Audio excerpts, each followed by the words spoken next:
Welcome to Diversity Conversations, where we engage in thought-provoking dialogue to identify leadership solutions to today's most challenging conflicts.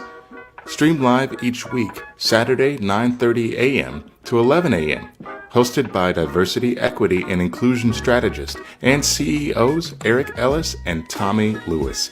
Join us and add your voice to this engaging diversity conversation. Good morning, Greater Cincinnati, Northern Kentucky, the United States, and the world. My name is Eric Ellis. I'm the president and CEO of Integrity Development Corporation, and I'm joined by my good friend and brother, Tommy Lewis, president and CEO of Make It Plain Consulting. Hey, good morning, Eric. Good morning, Tommy. How are you, my friend? Hey, I'm doing well. I'm outside, as you can see today. It's a brisk morning. Morning, but it's good for me, Eric, at least to really wake up in the morning and enjoy life, right? And to take in some of the natural blessings that God bestows upon us. So I'm glad to be with us, having this conversation outside, nice, crisp weather. But I know we're going to have a very, very good conversation this morning. Right. Tommy, I like what you said there. I think that too often, if we're not careful, we get mired down in the daily grind of life. And with this pandemic, both the COVID-19 pandemic and the racial pandemic and racism pandemic, man, we've been overwhelmed, haven't we? And in many ways, you've got to come out into the sunlight and really breathe in the air that God has provided all of us equitably. Absolutely. We got to come out into the sunlight and breathe. Eric, every now and again, we have to breathe. Inhale, exhale, we have to breathe. So it's great to be able to do that. Right. And it looks beautiful on you too, man. How was your week? Talk about your week. How was this last week? Week is good. We had some great wins this week, Eric, working with a couple of clients. We were, trying to put in some bids. The word is spreading that organizations like yours and mine, we're doing great work. And so we're very happy about that. Also, some learning opportunities where we have some partners that we're able to win business. And we don't mind that at all. We just want to learn from our opportunities. And so we reach back out to say, can you give us some feedback? And the organizations constantly give us some positive feedback for future opportunities. That's always good, man, because at the end of the day, you and I really are interested in organizations identifying who's the right fit for them. And that's when it works its best. This week was another exciting week. I don't know why, Tommy, but I missed it. This was Easter week, man. And so I was like making all kind of promises only to discover that I didn't have any staff people almost available this week. We did hire a new team member that joined us on Monday, Tommy. And Sarah J, she's coming out like gangbusters, man. She really is adding tremendous energy, talent, a great writer, super organized, man, and super enthusiastic about this work. So I'm really pleased about that. Also, I had a chance to do a keynote address for the Junior League of DC. And so I had all these women, man, with Junior League who were interested in a conversation about achieving sustainable inclusion. That was a powerful conversation, man. Had a chance to share. Sometimes I'll share at the end of the session one of my music videos. And I shared a video, the song I wrote called Fight for Humanity. And really, man, just was tears and people really feeling like we have a heart to make change. Tommy, how important, you and I are strategists, man, but how important is it for people to sort of feel something and to recognize that this goes beyond business sometimes? And it really is, how are we going to operate as citizens, as people together? So feeling is very important, Eric, because fortunately, all human beings have feelings and emotions. And when we are experiencing something like a keynote address or an experience or an event, that common thread with the event, conversation, keynote is our feeling, our emotion. Now, we do feel different things, but sometimes, Eric, we as people can overthink things. Yes. Right? Yeah. And we can over rationalize things.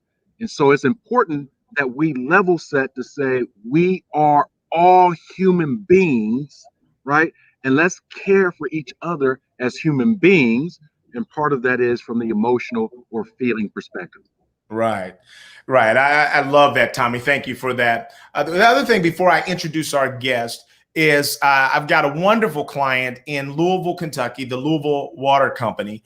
And the CEO there, man, is so passionate about let's make progress. And so I'm excited, man, that he is putting pressure on us, on his team. Let's get something done, and I really, really am grateful for that, man, for all of the organizations that sometimes you and I see, whether from a distance or sometimes even up close, that are doing window dressing. You and I also have some amazing clients that are really trying to make a difference, don't we? Oh, we absolutely do.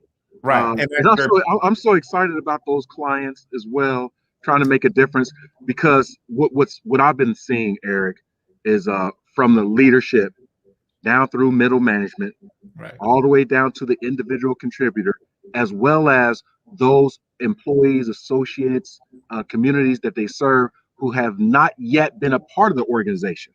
right. Right. That's right. From the entire ecosystem is saying this is of value. Right. In years past, there was some window dressing. It was, a nice little blurb on the website. Right. Now let's move the needle and let's sustain it. That's right. Excellent. And so that segues us into our guest this morning. We have a wonderful guest. Tommy, I know you and I have talked about it, and our heart really goes out to the Asian American community, man, and all of the hate that has been foisted upon them, through the last administration, and just a lot of blame and shame and that kind of thing, which has turned into violence, man. We all saw what happened in Atlanta when the man sort of went on a shooting spree at some of the massage places there in Atlanta, killing 8 people, 6 of them Asian women. We've heard from many of the groups that track this that between March and December of last year, over 2,800 incidences of hate toward the Asian American community. And one of my friends, who is the Lee Wong, he's the chairman of the board of trustees for the Westchester Township. That's our township. I've known him for some years. He did something quite dramatic that got the attention of not only the nation, but the world. And so I want to bring to our stage and to our audience, Mr. Lee Wong. Good morning. Good morning, Lee. Eric. Good morning, Tommy. How are you, my friend? Good morning. I'm good. I'm honored and humbled to be invited on the show. Absolutely. We are grateful to have you as a part of the show as well. I want to kind of start by sharing with our audience the CNN clip around the moment that you, during one of the recent trustee meetings, decided to make a statement that was not only heard in that room, but was heard around the world. And so we thank you for your courage. Brooke, if you can, why don't you go ahead and bring up that video clip? We'll play that and then we'll talk. Today, members of Congress are in Atlanta visiting the site of a mass shooting where a gunman killed 8 people, including 6 Asian women. Members of the Asian Pacific American Caucus are retracing the shooter's steps to show, in their view, the killings were an anti-Asian hate crime. The group Stop Asian American and Pacific Islander Hate said between March of this year and December of 2020, more than 2,800 complaints have been filed to this group. Earlier this week, Lee Wong, the chairman of Ohio's Westchester Township Board of Trustees, stood up at a council meeting and addressed his own frustrations, answering to anyone questioning his patriotism as an Asian American. I'm 69 years old, and I'm going to show you what patriotism, the questions about patriotism looks like.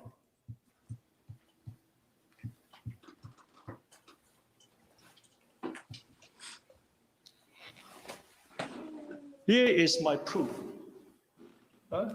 This is sustained from my service in the US military. Now, is this patriot enough? I'm not ashamed to walk around anymore. Before I felt inhibited. People look at me strange. and they to question me my loyalty to this country. I don't look American enough. Now, last I read the U.S. Constitution, we the people, we are all the same. We are equal. Not this. You are more superior. You are not. Lee Wong joining me right now. Mr. Wong, I mean, what compelled you to do that? I thought it was necessary to speak up. I felt that the wave of violence is, first it was just talk and a few punches here and there.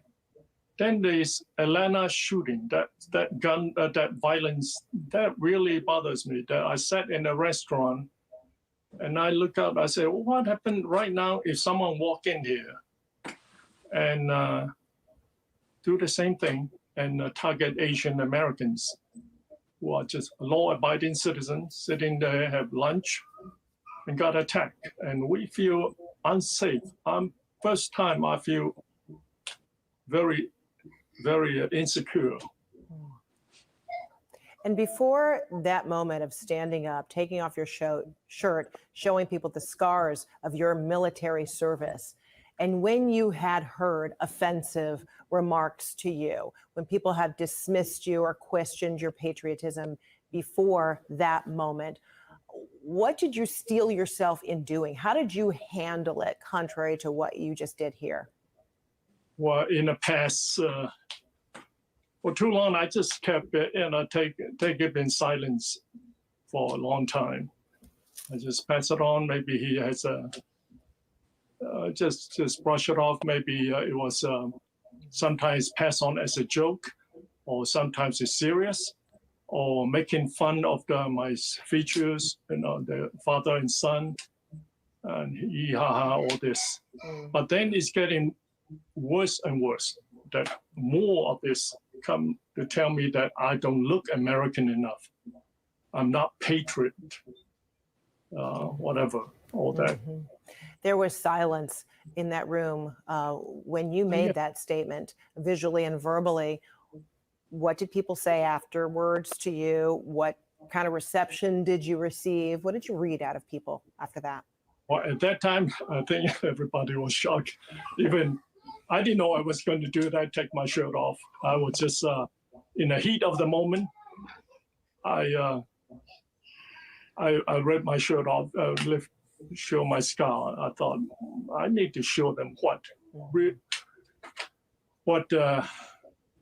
Americans look like. That takes all kinds of people, all shapes and sizes. Mm-hmm.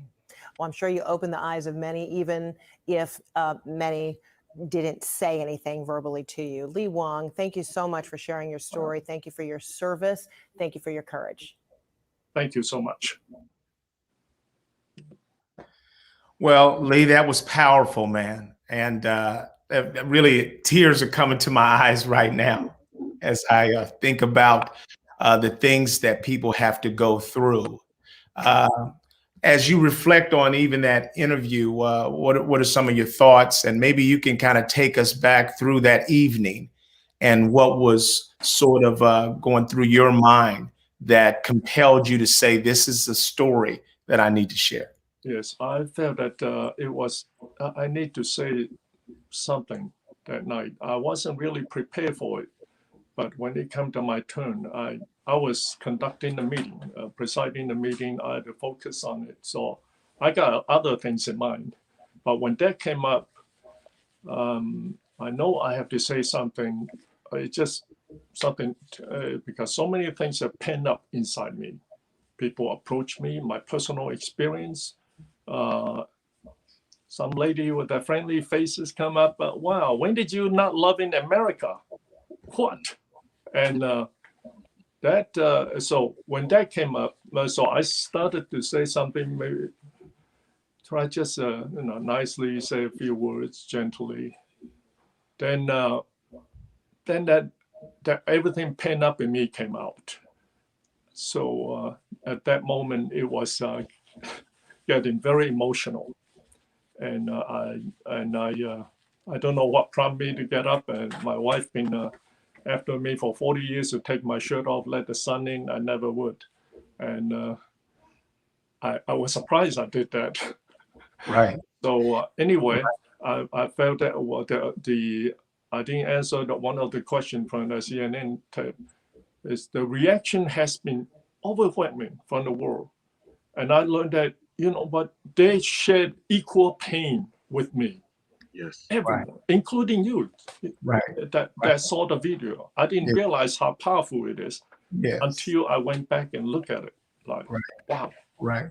Did you say that for years you wouldn't even take off your shirt That's because right. of your embarrassment of your scar? Embarrassed. Yes. I was embarrassed. Right. I was very, Right. Look at me like I'm a. Right. Right. And I'll tell you, so what is coming to my mind right now is that which has brought shame to you will bring great honor to you. That all of us carry around scars from prejudice and bias. And whether it's on our body physically or on our subconscious. Mm-hmm. And I want to say to you that your scar is beautiful. It's beautiful. I have nothing to hide now. Yeah, you got nothing to hide, man. Yes. And your scar says that you were willing to take a hit for me, for my safety, for our children, for our families. Right. And there's nothing that can be more patriotic than I'm reminded of what Christ did for us on this Easter weekend, that he gave his life so that we might live.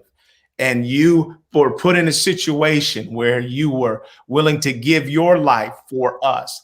And nobody has the right to come to you with disdain and with hatred without knowing that you've got a community of people that stand with you, my friend. Yes. We love you. We honor you. We share in your pain. Your battle is our battle. Well, thank you. You've done a lot of good work here. And we are all equal. We are one human race here. Yes. And that you cannot treat other people differently. So my message was very clear. Simply be kinder, gentler. Stop this racial, hate and discrimination. It is not right to do to our fellow brothers who look different, talk differently, and based on religious belief or whatever it is. It is not right. Lee, why don't Mr. you? Mr. Wong, I too want to thank you and honor you not only for who you are, but what you are. You are an embodiment of courage to me. With you and your articulation of sharing your scar, it reminds me that although your particular scar or wound has healed, America still has an open wound that needs to be healed. Yes. Can you talk a little bit about how can we begin to heal without minimizing the scars that are constantly being reopened as of late with our attacks on the Asian American population? Well, that's a very good point there. First, you start off education, like you are doing, what Eric and you are doing. These are all education based on historical fact and scientific fact. And these are the things that will maintain rationally or civility, promote goodwill, kindness to each other, diversity. That's where the strength and power of this nation is. Make America strong. That's what we are here for. And we need to get this message out. I'm not a radical. Right. We don't go out to break law, beat up people. No, we are educating people to make this a better world, better environment for our children, for us, all of us, for our future generation. America is made of so many different color, races, faces, backgrounds that we put together and make this part. Right. So as a base. Right. I would say that you spoke for so many people through that act. So many people who feel like they've loved this country, It's like having an abusive lover almost. When you've loved a country, and sometimes that country hasn't loved you back. That's right.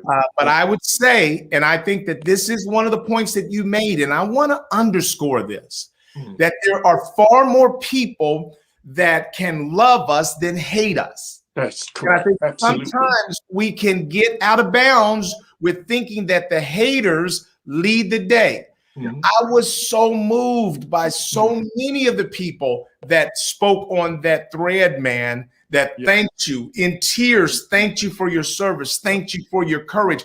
All we have to do, Lee Wong, is stand up, right? When we stand up, other people will stand with us. You didn't expect that day to get off the bench and into the game like that. You didn't probably have any recognition that what you did was going to go viral, did you? That's right. I have no inkling of that. Right. As you say, education teaches us to speak rationally, calmly, and get the message out across. And we can sit down and work together as one race human being. We all solve the problem together, not just one group there. We are so diverse, our society. And I want also say that there are a lot of good people in Westchester around the world. This is a very tough subject. Every time you bring it up, people say, well, you don't love where you're coming from here. You try to stir something. It is necessary. But I feel that, Eric and Tommy, I feel that, I learned from this that if we don't speak up, that's when bad things happen. Yes. Don't speak up and work together and keep it inside. That's when bad things happen. Right. That's my take on it. And so I'm reminded, and it caused me to sort of go back and look at the Japanese internment camps that happened in this country from 1942 to 45. President Roosevelt decided after Pearl Harbor to sort of detain over 117,000 Japanese, mostly American citizens. That's right. And as I look at that, born and raised here. Yes. I look at that and I say, how in the world do we get there? I think that if we just sit back in silence and think that something that happens to one group doesn't affect all of us, that may be one of the ways that we get there. Can you talk a little bit about some of the kinds of things that you've seen building as it relates to hatred towards Japanese Americans, Asian Americans?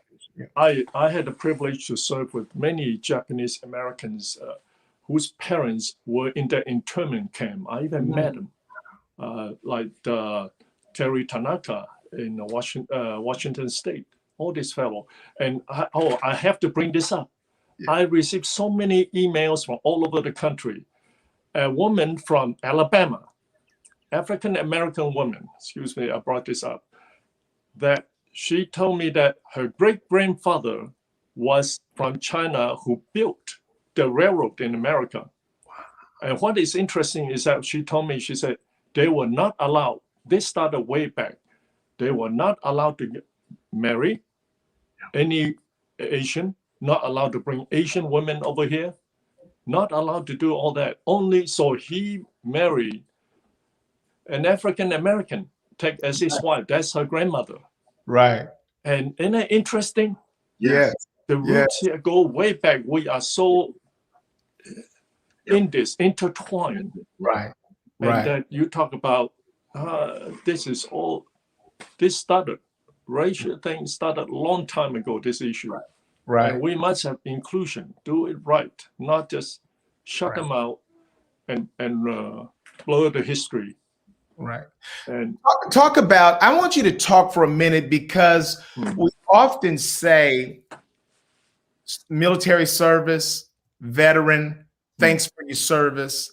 But we generally don't follow that up with, well, how did you get there? Why did you decide to go into the military? And then what was that experience like on a regular basis wondering if you were going to stay alive. And then how did you get your scar, if you don't mind? Oh, yes. First of all, I want to say that I'm very fortunate to get this scar. I know that some of my colleagues never came back or lost a limb, legs, and died in a battle. And I wasn't in a battle. This is all sustained through basic training, boot camp training, we call it basic combat training. That they told me at that time in the old army, fatigues and all that. We in South Carolina, Fort Jackson, it is so hot. We came back from the range, ran back, and ready to fall out for the rest of the day. And he said, took our shirt off to cool off. And we all had a t-shirt on, all sweat and wet. He said, well, one last thing. You guys wasn't motivated today. You're going to crawl under the World War II barracks to the other side, grab a handful of grass, and come back. You better not be the last one. I dive in under the barracks, scared to death about a snake, as fast as I could, but I didn't realize I got cut up by a sharp object, rocks or whatever, grass. And at first, I didn't think much of it. A few cuts here and there, got infected. I just do it myself and heal it. It was horrible. It was getting worse and worse. So when I get to that later station, wow, I need to go see a doctor. And the treatment didn't do so well. And that's how I end up. They cut on it, operate on it, and did best I could. Now, back to your questions. I came over here in 1970 as a student. Student visa, legally came in here, get all the paperwork done. But unfortunately, after 2 years in the program, pre-pharmacy, I was attacked by a Caucasian man. He thought I was Japanese. He literally told me, I kill you Japs in Philippines like dogs, like this, grab your head and wow. And put me to emergency room. And someone called the cops, came and issued a ticket to summon me and him to court. And he wasn't arrested or anything after I was beat up bloody. And so went to court. He still called me that kind of racial slur. And he got 1 year of non-reporting probation. Wow. To me, that really confused me. When I came to this country, I thought, wow, America, number one, I thought, wow, is the most civilized. But then I found out it's also the most barbaric from that experience. And that something between is very shaky. And it's tough. And I felt that there was something wrong that I need to learn to understand about America, what this democracy is. And so I went in the army to learn. I thought, wow, a stroke of luck. I went in there, wow, found out that they put me down, shave my head and throw me a green uniform. He say, today, we only see two colors here, green and red. Green is a uniform, red is a blood. And we train together, we stick together as a team. And wow, I love it, the discipline. And of course, there's always some mistreatment.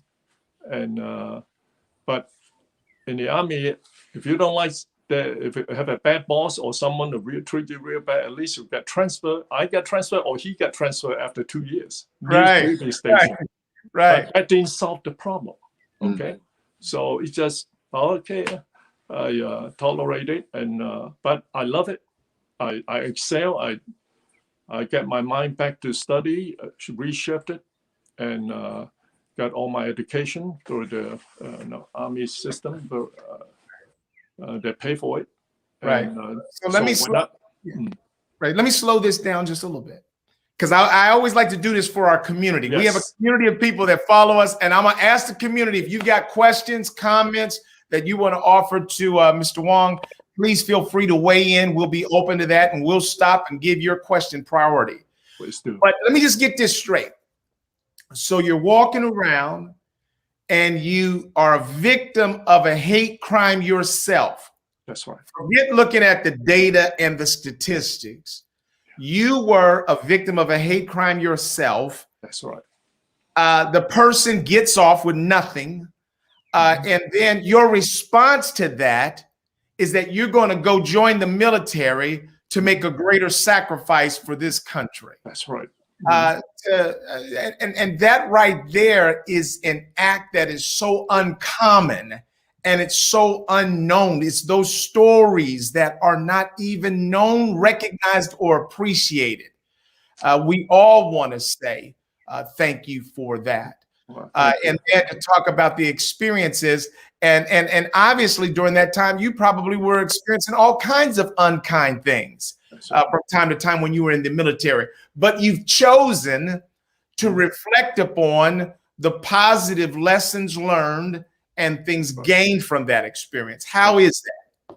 I learned that after that experience, I said that I never again let people get into my head. But it is very tough when people came up to your face to say things hurtful, especially after I served 20 years in the military and tell me that I'm not patriotic, I don't look American, or when did you stop loving America? Wow, that is so insulting. Yes, it's a freedom of speech, but that doesn't give you the right to hurt me, to insult and hurt others, regardless of their face, how they look, where origin is. We are almost all immigrants from someplace, unless you're American Indian. So I learned a lot, a great deal from my experience in the military. So when I came out, I said, hey, I want to give back to the community. I want to make it a better place wherever I live. I want to have a voice in there to change things. Hopefully I can do. I'll do the best I can. Right. I didn't know what I was dipping into, but I got here. I go to get involved, get to volunteer, high school football game or whatever, chain gang, and collecting tickets and just helping out. Right. And go to the city hall to learn about government, how does government work. And these are all empowerment, And in the end, it was, and again, a position came, I ran for it, I had no money. But I got on a bicycle and knocked on 18,000 doors. And I got to say, I'm very fortunate. People in Westchester are good to me, very good. They are just a few that's driven by hate and discrimination. Right. But we shouldn't be, our community or any community shouldn't be defined by this ignorant, some misplaced person. Let me ask, go ahead, Tommy, because I'll ask 100 questions. Tommy. Yes. So again, Mr. Wong, very encouraged by your words today and also being our guest. Thank you very much. Wow. As I was listening to your story, and I could experience, I can hear, I could connect the dots with regards to your patriotism. And I was also thinking, I know many other people who are not as patriotic, all right, in their love for this country as you have obviously articulated over a number of years. My question is, for you and others, what else do people expect from those who are already patriotic? I've done everything. Right. I've been discriminated against. I've gone into the military to prove my valor to this country. I've gone into politics to change policy that will protect the rights of citizens of this country. What else do you want from me? I'm confused. Yes, it is. It is. What else? That is an excellent question. What else you want from me? Other than getting shot, kill me, or what? Right. I'm a human being, just like anybody. Well, what else? You got more rights than me. Right. I know that most of them that talk to me that way never served one day in the military. Right. And that such a ignorant and using abuse of free speech that I defended for 20 years for them, for the liberty to get up and talk on the podium or whatever, and they abuse it. They treated fellow citizens like that. Right. So I just hope that people will be just educated on this diversity, that we become more civil to each other, a better workplace, and create an environment that's good for all, for public good, for economy, everything, team building. Such a wonderful program. What you are doing. I want to reiterate what you did. And then I want to ask you, I know you've probably been tuned in maybe to Chinese American relations and may have a perspective around that, and but mostly what people can do. But as we go back to your event and your action, the action that you took in a moment, what it said is that some people are saying their patriotism out of their mouth, and they're yelling it like, "I love America," and like that's patriotism. And some people maybe believe that the color of their skin defines patriotism. But what you did is you took off your shirt. And you took the time to do that. And all the while you're thinking about this scar that I've been ashamed of is now my evidence. That's right.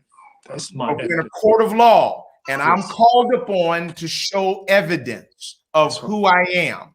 That's what that did, is that your scar, your willingness to put yourself in harm's way for the good of the rest of us speaks volumes, man, and really will move people for generations. What you did there is not something that will just last for a moment. The vulnerability that you chose to demonstrate to show that which you were ashamed of. And your wife has been compelling you, don't be ashamed of who you are and be free. And we see other people do that. Like I look at some people of the dominant culture who go to the beach, throw off their shirt, 400 pounds. They don't seem to care. Good. That's what I want to get more of that, where we don't carry shame ourselves. And so are there other tips that you might offer to people to make sure that we're not demonizing countries, other nations, other people that are Americans as well? Because we're not just about celebrating each other because we're Americans. I think we have to celebrate humanity and have respect for the cultures of the world. Amen. That's correct. And I would say that no, patriotism not just skin deep like my scar. Actually, true patriotism is in the heart. Yes. Like you guys, all of them, true patriotism, not outside and like you say, or tattoo and all that. But we are good people. There are so many good people. They just need to get involved and speak up and help work together. This diversity we must share and work together.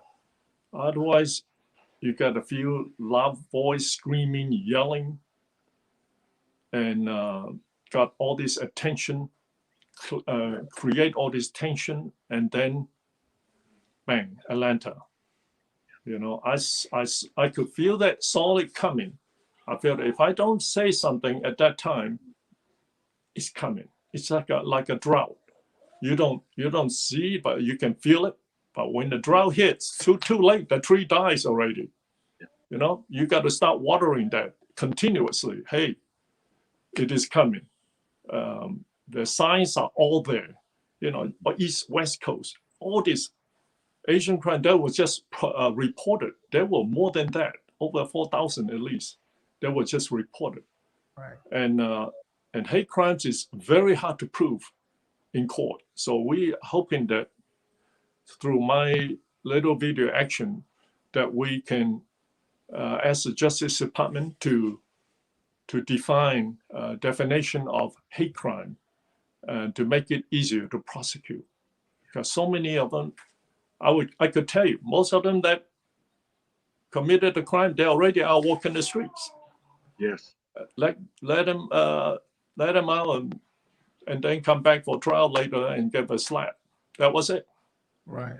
But think about it. I said, if I do that, do what that Atlanta kid did, you think I would be called, hey, Mr. Wong was just having a bad day? Right. Right. Right. Yeah, I thought about that, like, wow. Yeah. What kind of authorities, that leadership was that sheriff office? Yeah. And the congressman said that he wasn't concerned about January 6th. Yeah. But if that had been Black Lives Matter, Yes. Antifa, then that would have been a problem. Wow. And so I want to go back to Anita's comment, because I think that one of the themes that we've been talking about in the last couple of shows here is sort of, does anybody care about inclusion? Or is everybody simply focused on being included?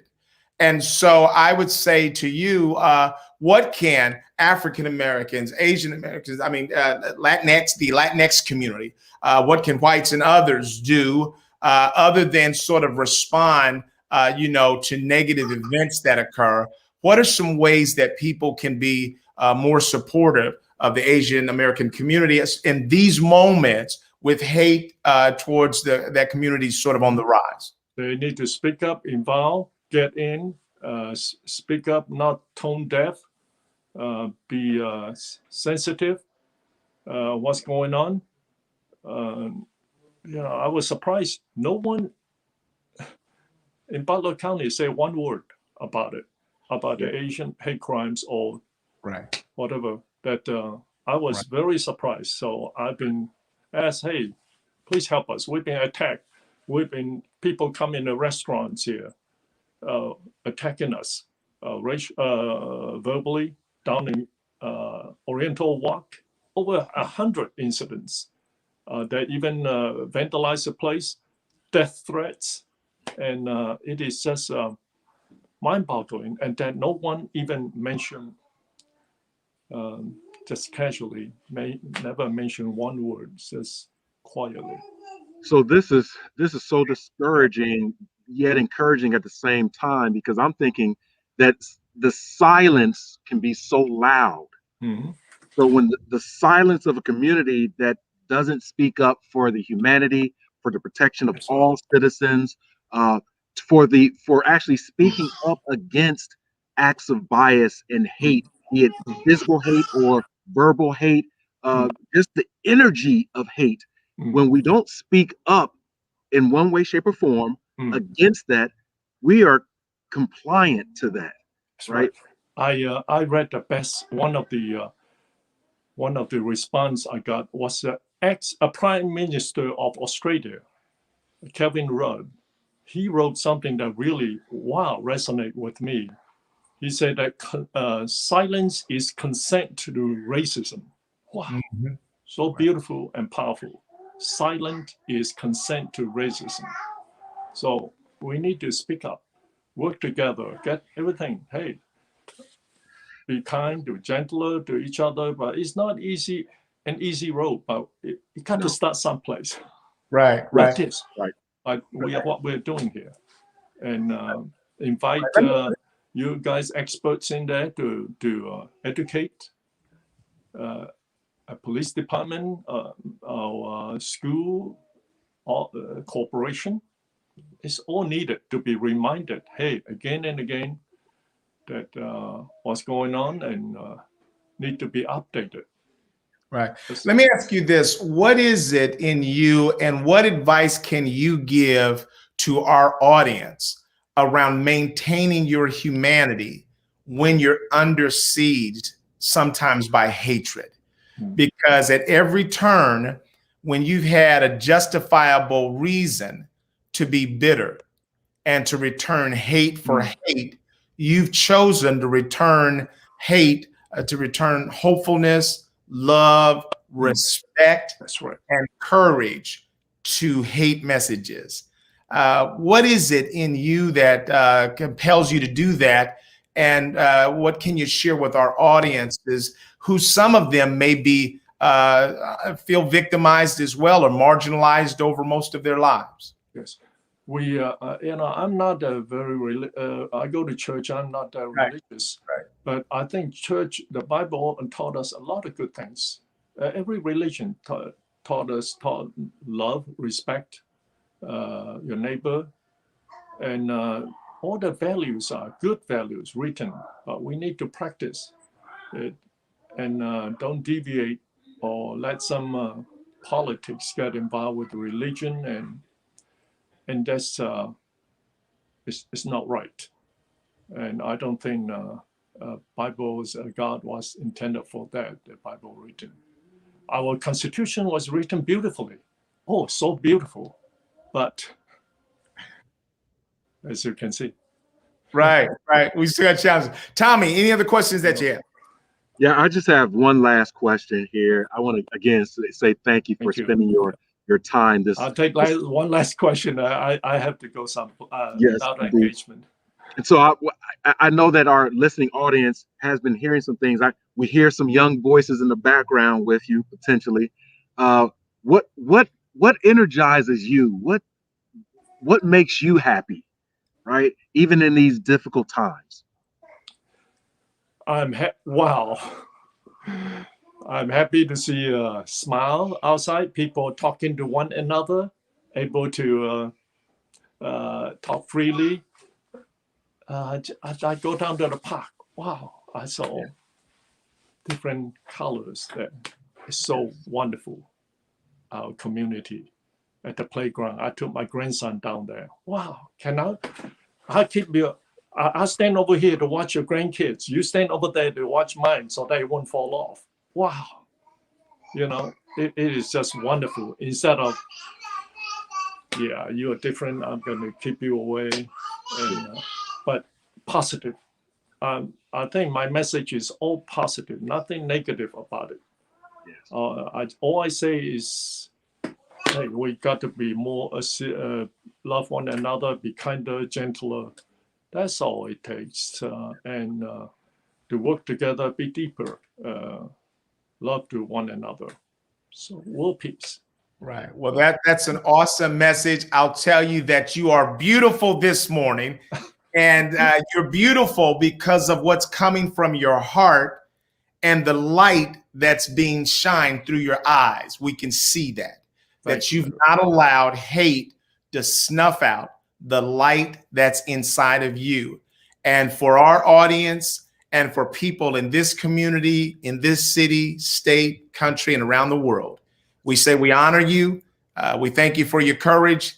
And you and I are going to connect up again shortly to talk about how else we might help our township to live out some of the values that you're talking about. Oh, you have a cup of coffee. So yes. Thank you so much. Yes, thank you. Thank you. Bye now. Bye-bye. Tommy, powerful, man. Powerful, Eric. Powerful. And I hope that our community has enjoyed that interview, that, Mr. Wong made national news because of a positive action that articulated his own patriotism to the country that you and I and all of us live in and that we honor. And so it is a great honor to actually have the opportunity, Eric, through your network, to have him share some time this morning to be even more personal. Right. Eric, we're people. Right. Eric, we're people. You and I are sick and tired of hate. Unfortunately, hate is coming from people. Hate is education as well, that we have previous generations that are educating the next generation on hate. We have to break that cycle. And part of these diversity conversations is it's an effort, Eric, to break the cycle of hate and just spread love. Right. And I would say that as I was thinking about, because it's been on my heart, your heart as well, Tommy, what our Asian American brothers and sisters are going through now. We've watched this through the last administration, talk about the China flu and all like that. And we saw sort of this slow boil, almost like a nation that's a frog in a pot of water that is starting to just boil slowly until it kills a nation. And I've been thinking, who can we have to join us? And the good news is when you can reach right into your own direct relationship network. And that's one of the things, Tommy, that you and I would recommend to everybody, that one of the ways that you bring down bias toward groups and drive up empathy is by increasing your diverse relationships. So if you don't have anybody in your network, in your close association of friends, that's Asian American, that's Latinx, that's, Jewish, that's different than who you are, there's an opportunity that's what we can do. Instead of sitting back and saying, oh my God, isn't the world nasty and horrible sometimes? No, do what you can to expand your relationship base. And Tommy, I think that's not easy for any of us. I mean, all of us are caught up in busy lives. And Tommy and I would be the first to say that that's not something that's easy. So we're not suggesting something to you that this is easy for any of us, but it is valuable and it adds great wealth to our lives, just like this conversation did for us this morning. Yeah, Eric, you made a very good point there. I just want to echo it as well, that I appreciate the opportunities to have a cup of coffee, a cup of tea, maybe grab a meal with a person or a group of people that are from somewhere else or a different culture. Right. I've particularly got involved in different leadership programs, et cetera, because I wanted to expand my experience and my empathy for others, as well as my hope that others can learn from me and mine, right? From me and my culture as well. And even in our culture, the African American culture, we're not all homogeneous. We're not the same.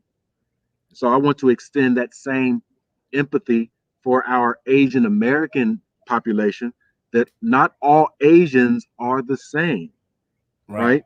And so we don't want to look at someone that we quote unquote think is Asian or Chinese or Japanese or Korean, but we really don't know. So we just clump them into one demographic. Right.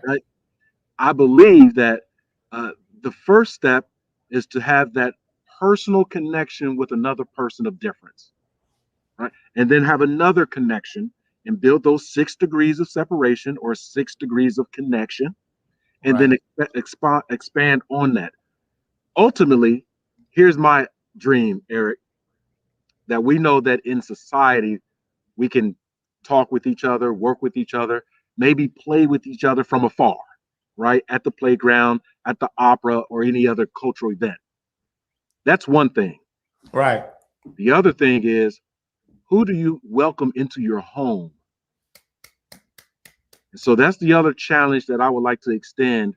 If you do have a robust, culturally inclusive network of professionals or personal relationships, who are you actually inviting into your home to allow them to see who you are as well, not just out there in the world, but to break bread with you? Right. That's a community. Right. That's a community. So that's something I'll offer up to the community as well. And Tommy and I would say, invite them into your home once y'all vaccinated. Come on now. Yes, indeed. Don't be trying to party too hard before you get vaccinated. But I would say that the thing is, this is it's a beautiful opportunity. And one of the things that we've seen this morning, and it's a theme, Tommy, it's something that you and I know all too well, that as it's easy to stereotype other people, to otherize them, it's not always easy to see what the real truth is about people, is that they care deeply, that the other sometimes cares more than you do. The other sometimes has made greater sacrifices than you have. And so as we stop looking at the other as something negative and really allow their lives and their story to speak to us, that's what makes America great. As we look at our greatness, Tommy, to go back and use a slogan, our greatness is about the people. And it's about, are you operating in a great way? And great means that you have to care deeply about humanity and others. And you have to be contributing something to society that makes it better. Yes. If what you're contributing is not advancing the interest of humankind, then what you're doing is not great. Right. And I think on that word, Tommy, why don't you give us your last word, man, as we close out? My last word is that for those who believe in what I believe in, is that's Christ. And we believe that now we are in this season of Easter rebirth. That last year, 2020, we talked about the year of reinvention. This year may be the year of either rebirth, not necessarily religiously, but to come into ourselves once again. We lost ourselves a little bit, Eric. Yeah. We lost ourselves. Yeah. And because of an event that has been long lasting, that none of us had much control over at all, I would ask in my final comments to let us arrest the blaming and shaming of other people or other things and be accountable for our contribution to the future. Not just harping on the past, who said what, who did what, but what will I do to create the future that's better and best for all of us? That's what I hope on this Easter weekend as we move into a space and place of rebirth. Right. For me, Tommy, this Easter weekend is representative of the fact that that Jesus lives. And Jesus living doesn't mean much if the way I'm operating is nasty and ugly and mean. Jesus living represents for me a love that would take God to a cross to make a sacrifice for my life and your life.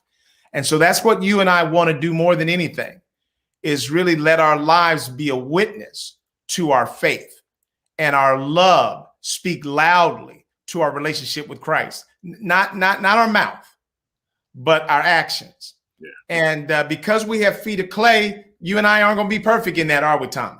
We're not. But on this weekend, I am reminded of the fact that Christ lives and he lives in me. And because of that, I want to present God's love to everybody I can, man. And I'm grateful, Tommy, for this opportunity that you and I have every week, man. And you looking good too, bro, with all that nice greenery behind you, brother. I'm jealous again. I'm going outside this year. I'm not going to let you have all the outside days, all the inside days. But I love you, and we love our community. And we're going to sign off a little early this weekend because Tommy's got work to do. And we've had a powerful conversation, and we don't want to follow that with much else. Thank you all for joining us today. Thank you. Take care. Be blessed. Have University Conversations and be blessed.